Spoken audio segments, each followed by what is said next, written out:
holidays are just around the corner and the kids have asked me to skip Halloween altogether and put up our tree.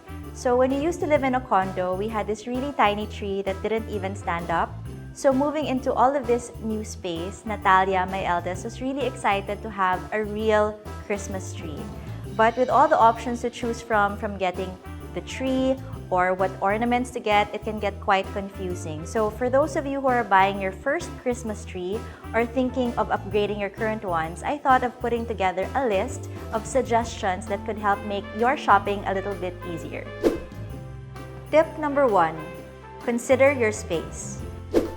When we first moved, our house was pretty empty, so the best place to put it was over here. But now that we have all our furniture in place, the best place to put it now is beside the stairs. So what you first want to do is measure your vertical height. So this is the height from your floor to your ceiling. Our vertical height is 2.7 meters, which is roughly 9 feet. So what you want to do is leave a foot of space between your ceiling height and the top of your tree to leave room for your Christmas topper. So in our case, we got an 8-foot tall tree. The second would be to figure out the space your tree is actually going to take up on your floor. So this is your floor area. Trees come in different sizes. You have your slim trees, medium trees, and your wide trees. Slim trees are really best for smaller spaces such as condos, and medium-sized trees really give you a lot of room for gifts under the tree. But a wide tree, which is roughly 56 inches to 64 inches in diameter, really gives you that most realistic shape for a tree. Tip number 2, decide what needle type you want.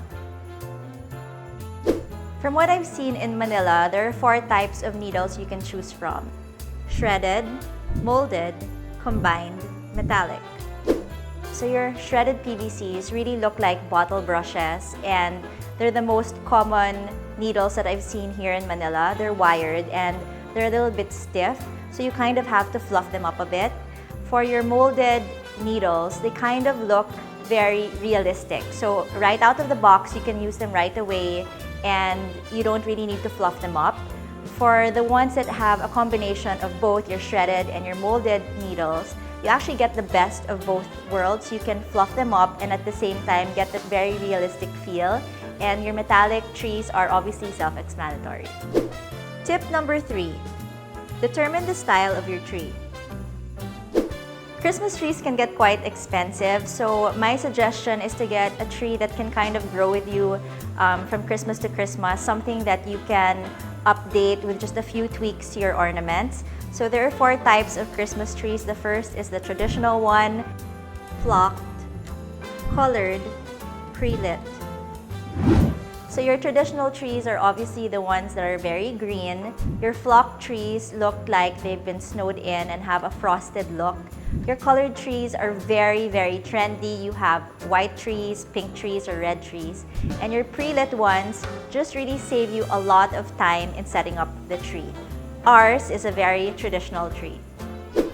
Tip number 4, pick a theme. Christmas is so personal and you can really have fun with it. So even by tweaking some of your ornaments year to year, you can change it up a bit. So for our theme, Natalia chose a Christmas toy theme in red and white. So this has been our theme for the past 3 years. So some themes you can go with are Winter Wonderland, Candyland, Gold, Floral, Rustic, or Black and White. Really anything that you guys want to do, and you can even DIY your own ornaments. Tip number 5, decide how well lit you want it to be. This is really a personal preference, so you can have subdued, moderate, or shop window level. So I personally really like a well-lit tree. So for our 8-foot tall tree, we are using 1,500 LED bulbs. Tip number 6, get creative with garlands, ribbons, or decorative branches. There are a lot of ribbons, garlands, and branches available, and most people are scared to use them. But really, they give a lot of depth and add colors and patterns that you normally wouldn't get from using your regular ornaments. So for our tree, which is 8 feet tall, we are using 55 yards of ribbon and 35 branches. Tip number 7. Pick your focal ornaments. Our special ornaments are toys that we've picked up along the way and some that we've made as a family. I like that they're mostly stuffed and made of fabric or paper so they don't break when the kids handle them. For our tree, we use all of these toys.